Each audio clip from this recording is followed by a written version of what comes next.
Hello, I'm Claire Smith and welcome to my channel. So today's video is going to be a tag video. I've been tagged by Roxanne's Retreat here on YouTube to do her question and answer perfume tag. So if you haven't seen me before, I'm Claire Smith. I make videos all about perfume, perfume science, perfume history, perfume psychology even, and I also just do some straight perfume reviews and also fun perfume tags just like this one. So if that kind of thing interests you and you haven't already done so, then please do consider subscribing, and please also like this video if you do enjoy this kind of content. So Roxanne has tagged, I think, loads of YouTubers to do this, but I've not seen anybody else do this video so far, but I'm sure those videos are coming. So I'm not going to tag anybody else other than the people that I mentioned in this video itself. So if you do hear yourself as one of these answers, then consider yourself tagged. So let's get on with this. What's the first question? So Roxanne's first question was really more of a request than actually a question, and she just asked people to wear something that reflects their personality. Maybe their favourite colour or something like that. So I've gone for this vintage tea dress. It's in sort of this multicolour, floral, ditzy kind of pattern. I've had this dress for about 15 years. It's truly one of my favourites. I wear it every summer and I just have a wardrobe full of these kind of ditzy floral prints. This is really what you would typically see me in. This kind of choice of something vintage really reflects my personality. I have loads of vintage handbags. I have loads of vintage jewellery.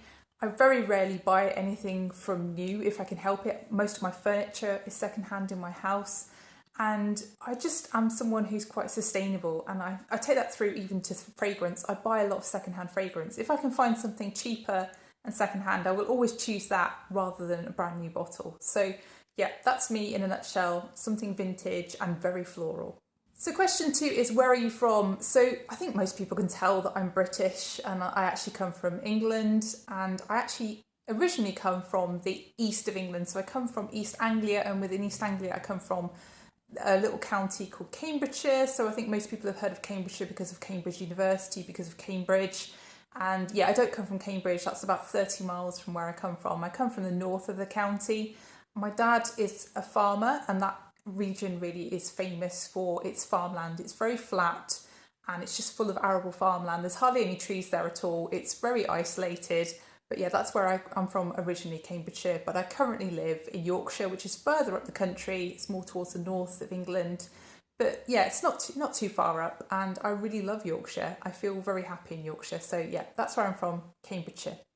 So question 3 is, which fragrance does your partner love on you? Well, I could choose a few here. I think there are several fragrances that, you know, they do quite like, but I think the one that I would know for sure if they didn't like, and I know that they do like, is Alien by Mugler, because it's so distinctive. It's got that really distinctive jasmine, and it's got that really distinctive and quite addictive dry down of that muskiness. I did get a bit obsessed with Alien. I do have 4 different formulations of Alien. Don't judge. But I'm just trying to smell the difference between all the different formulations. A pre-2019 version of Alien really would be my choice. So question 4 is, which is your favourite designer house at the moment? I find this question quite hard to answer actually, because I feel like I tend to gravitate towards particular individual fragrances rather than a general house. I think the fragrance house that I probably own the most from is either Mugler or Dior or Guerlain. And I think really out of those, Mugler probably was my favourite a while back, probably when I first started YouTube back in 2020, and is no longer my favourite because of what's happened with L'Oreal owning them. Really nowadays, probably Dior Privé line I've bought a lot of fragrances from. Today's scent of the day is Jasmine des Anges. It's on my perfume tray for August.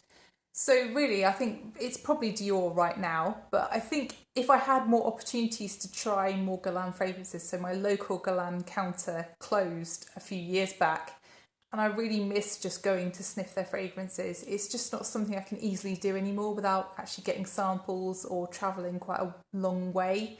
So I think if I had more opportunity, it might be Guerlain, but right now it's Dior. So question 5 is, which is your favourite niche house? So I'm not going to choose any indie fragrance brands here. I'm just going to go with established niche fragrance houses. So I think really for me, the one that I have the most fragrances from, and I think I would have to class as my favourite, even though I do like obviously other fragrances from other brands, and I'm not saying that, you know, this is the best brand in the world, but this is definitely the one that's captured my attention most out of the fragrance brands that I've tried, and has had one of the highest hit rates, is Miller Harris. So I've got Found at Dusk. That was the first one that really kicked off the obsession. I also have Violet Ida, which is another one that I absolutely love. I also have some little minis. I have Etui Noir, I have Post Santal, I had Reverie de Bergamote, which I've decluttered. I also have Tea Tonic, which is on my August fragrance tray. I did used to have Horizon Noir, which I've decluttered. So, there's a difference of opinion there, isn't there? With some I love, some I really don't love. And I think that's really the mark of a good fragrance brand. You don't want to pick up everything and instantly like it. You want to either love it or hate it, I think, with fragrance brands.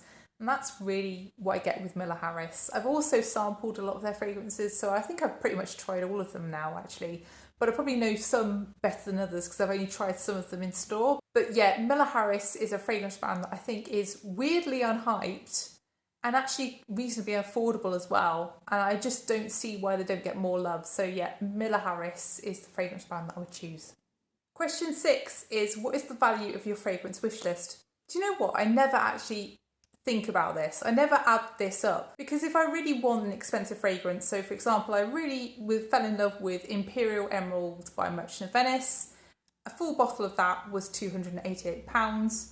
I actually just waited it out and finally found a travel spray, 10ml size travel spray for £15, including postage. So you can want expensive fragrances, but you don't need to pay the price that expensive fragrances are. So I really find this a difficult question to answer because I don't tend to pay a lot for things. I may have Dior Privé fragrances, but I haven't paid hundreds of pounds for them. I've paid £40 for them secondhand from a secondhand selling site. It's just not something that crosses my mind because there are ways of finding more expensive fragrances for less. And this is really the problem with YouTube because it kind of promotes people to think about fragrances as something very extravagant, as something that you need to spend a lot of money on to get something good. And that's not true at all. You can buy a relatively inexpensive fragrance and have an amazing fragrance. It's just, you've just got to be picky. You've got to find something that you truly love, something that really appeals to you. And that just takes a lot of sampling. So yeah, I think I probably spend most of my perfume budget on buying samples because I think that's something that rewards you more. I think that's something that you probably get to try more fragrances, you get to experience more. And I think that's far more interesting than buying bottles. So I don't think I can really answer this question in truth, really. So that's my answer.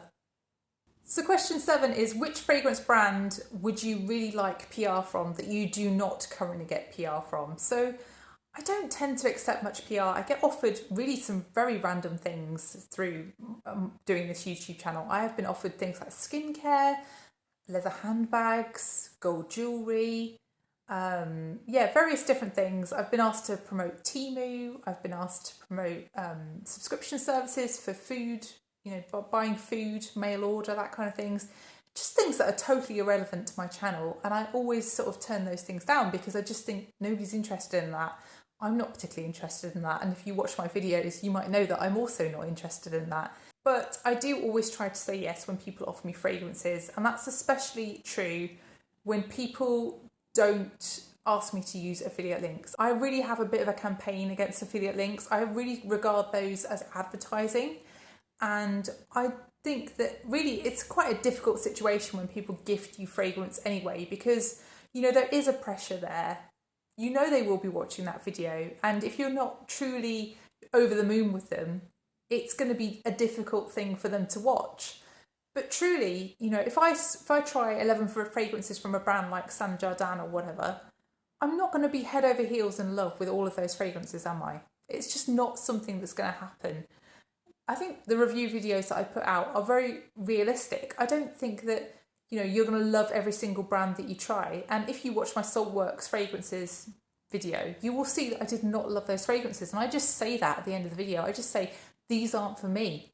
And I think it's really difficult as somebody reviewing fragrances on YouTube to feel that you can be completely honest. And I think the problem is there with influencer fragrances especially because, the way that YouTube works, the way that it's all about, being supportive of each other. And if you're not seen to be supportive, then that can be difficult. But you're just sharing your opinion. You're just warning other people that this wasn't for you, and that could mean that fragrance potentially isn't for other people as well.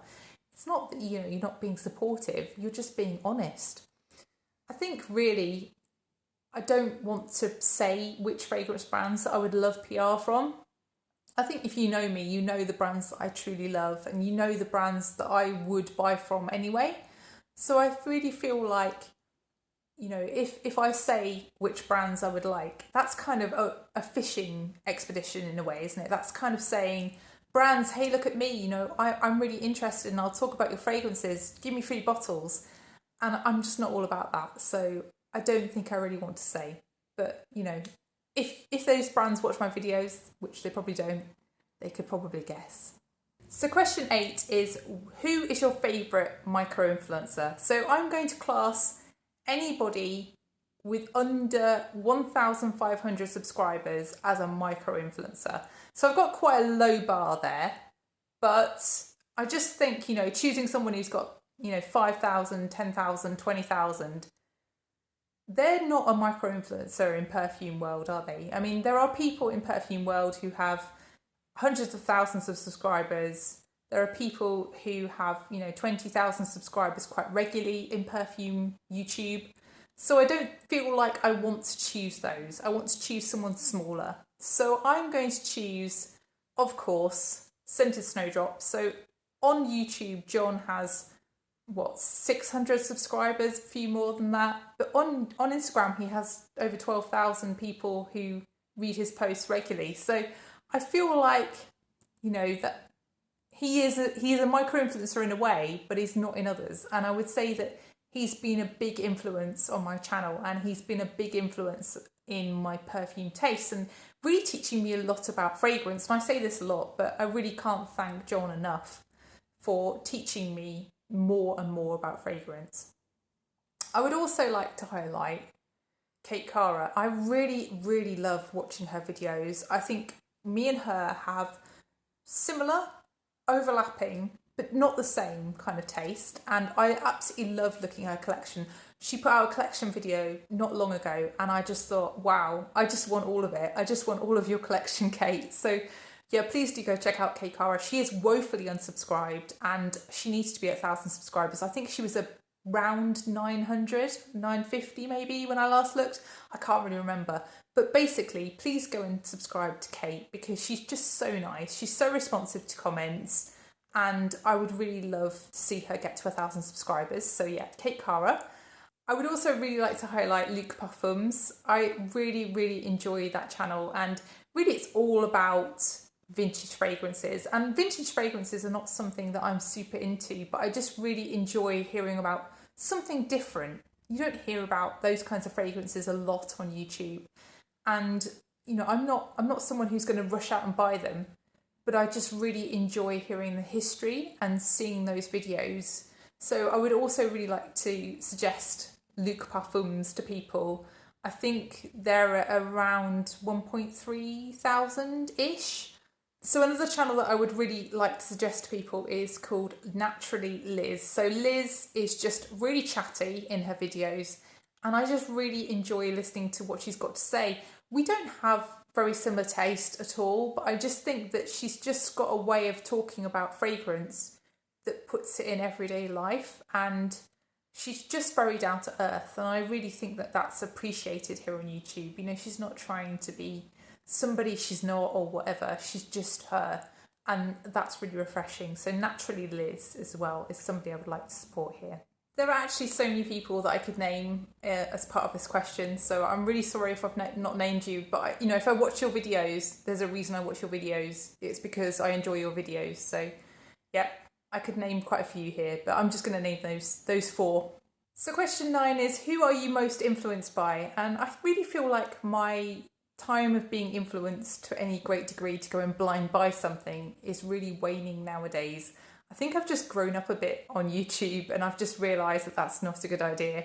But I think there are certain people that really pique my interest more than others, and I really feel like a little group I'm in on Instagram, when people talk about things in that group, I do get really curious about other things. So People in that group are John at Centre Snowdrops, Lizzie at Rose and Jones, and also Em at EMS Heart Notes on Instagram. And whenever those three really talk about a new fragrance, I'm interested. I instantly want to go and try it, because if they are talking about it and saying something positive, I want to see what I think as well. So yeah, those three probably. But you know, people on YouTube do influence me. Of course they do. If you watch people's videos, even subconsciously, even just acknowledging that fragrance exists really can influence you, can't it? So yeah, I'm sure loads of other people influence me as well. Question 10 is, which is your favourite release of 2024 that you have a bottle of?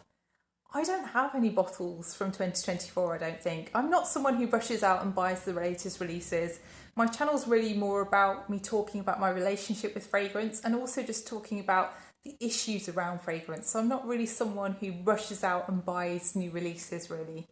But I have tried a few from 2024, and I think really the one that sticks out in my mind as something smelling much nicer than I ever thought it would do is Flora Bloom from the Acqua Allegoria line from Galan. I really was quite taken with that one, and I really wasn't expecting to like that fragrance as much as I did do.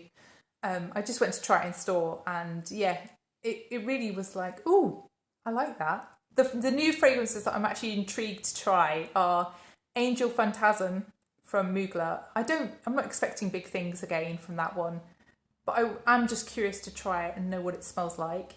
I'm also super curious about the new one from Miller Harris. So I think it's called Soufflot or Soufflot. I'm not sure how to pronounce it.